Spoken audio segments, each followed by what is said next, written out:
Hello and welcome back to Real Analysis. And as always, many thanks to all the nice people that support this channel on Steady or PayPal. In today's part 20, we will talk about two important criteria we have for the convergence or the divergence of a series. They are simply called the ratio test and the root test.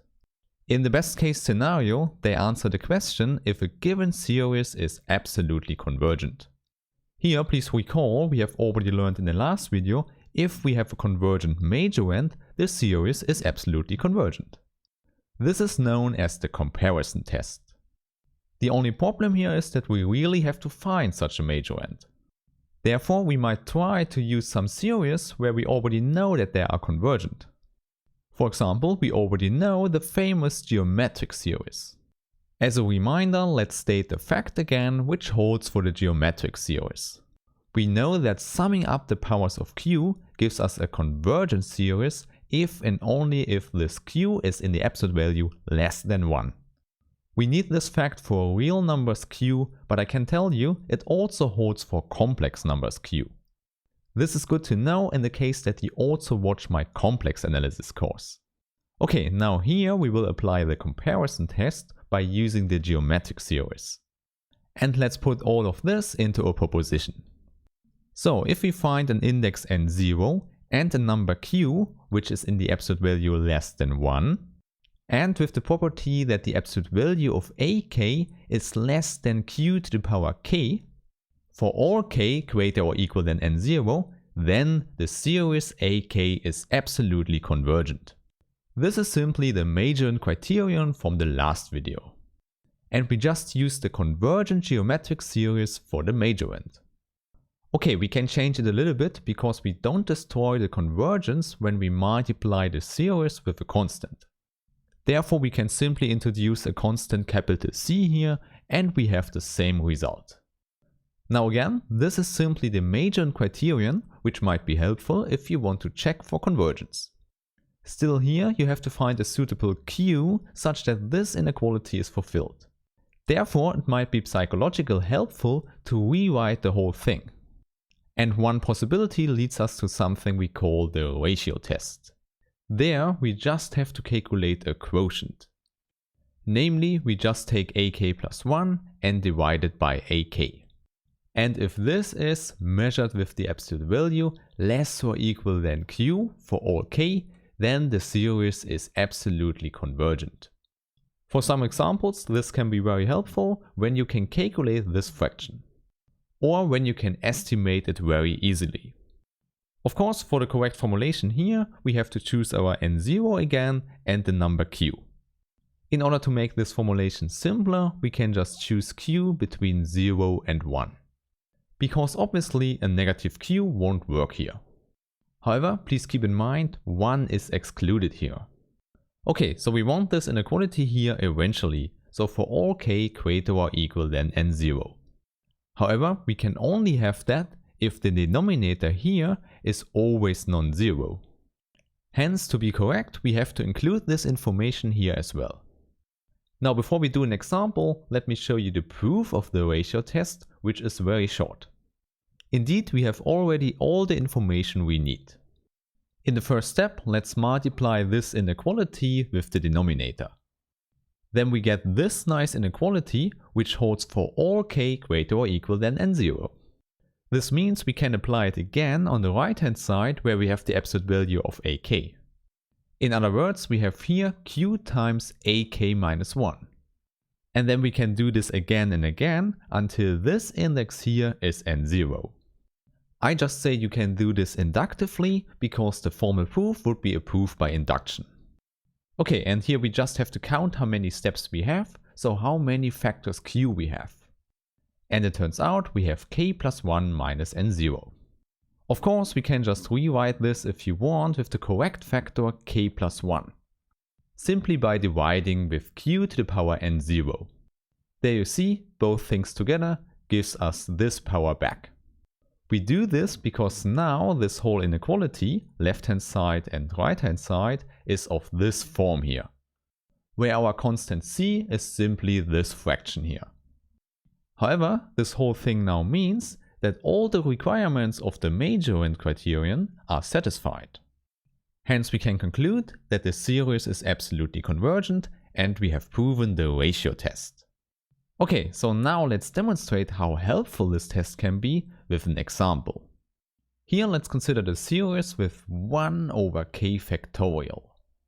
The question for you is now, is this a convergent series? Now because there is a fraction involved, maybe the ratio test gives immediately an answer. Therefore I would say just let's calculate this fraction here. We just have positive numbers, therefore we can omit the absolute values. Okay, so this is the fraction and now we can use that we know what k plus 1 factorial is. It is simply k factorial multiplied with k plus 1. This means that everything cancels out here except one factor k plus 1.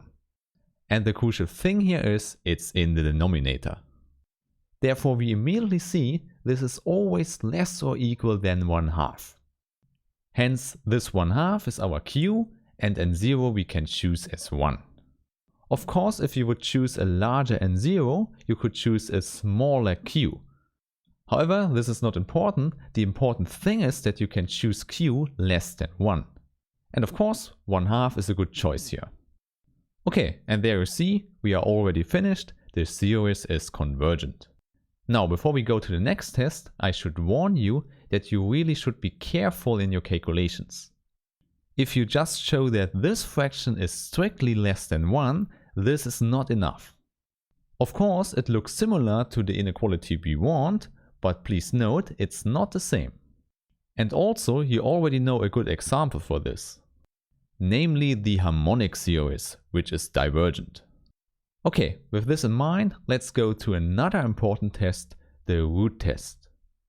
As the name suggests, here we don't look at the ratio as before, but at a root. More concretely, we will look at the kth root of a k in the absolute value. And as before, this should be less or equal than a given q. And the overall assumptions for q are of course the same as before. And then we can conclude that the series is absolutely convergent. Here you see, unlike the ratio test, the root test does not need that a k is non-zero. In this sense, we have fewer assumptions here. Okay, then let's write down the proof, but I can tell you it's probably the simplest proof we have ever done in this course. Because in this inequality, we can simply use the kth power on both sides. And then we simply have that q to the power k is a majorand for ak. Or in other words, we have the geometric series as a convergent series in our comparison test. And this immediately gives us that the series is absolutely convergent. Therefore, one could say the root test is exactly the same as the comparison test with the geometric series. Still, this formulation might be easier for you because you have something you can calculate. Let's simply demonstrate that with an example. So here we have a maybe complicated looking series, but there's a power involved. Hence the root test could be suitable to answer the question if this series is convergent. So for the coefficient we take the kth root. Then the power cancels out and only the power 2 remains.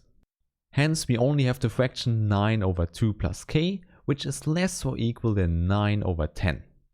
Of course, this only holds for k that are greater or equal than 8. In summary, there we have our n0 and there we have our q that is less than 1. Therefore we can conclude this series is indeed convergent, namely by our root test. Okay, so this was an example how you can apply this nice criterion. However, we can make it even better by avoiding that we have to choose q and n0 in the end. Indeed, this works because we can reformulate the whole statement with the limit superior. In fact, this is what you should remember. You can calculate the limit superior of the kth root of ak. And if the result is strictly less than 1, our root test is fulfilled. In other words, all the requirements are fulfilled and we can conclude that the series is absolutely convergent. In our example from before, we just have to look at the limit superior of this result here, which is in this case simply 0. Hence I think this is very helpful, psychologically helpful, because you don't have to guess a suitable q. You simply get a number out and you can check if this is less than 1. Also, what one can prove is that it works the other way around. Meaning if the lim sub we calculate is strictly greater than 1, then the corresponding series is divergent. This also follows from the comparison test with the geometric series, but now with the minor rank criterion. Okay, so please remember the whole thing here for the root test. And please also remember, if it happens that you get out 1 for the lim sub, we are not able to say what happens for the series. Indeed, 3 cases are possible then. The first case would be the series is divergent, and the second case would be it's absolutely convergent. And the third case would be it's neither of them, it's just convergent. Okay, I think that's good enough for today. In the next video we'll still talk about series and I hope I see you there. Have a nice day. Bye.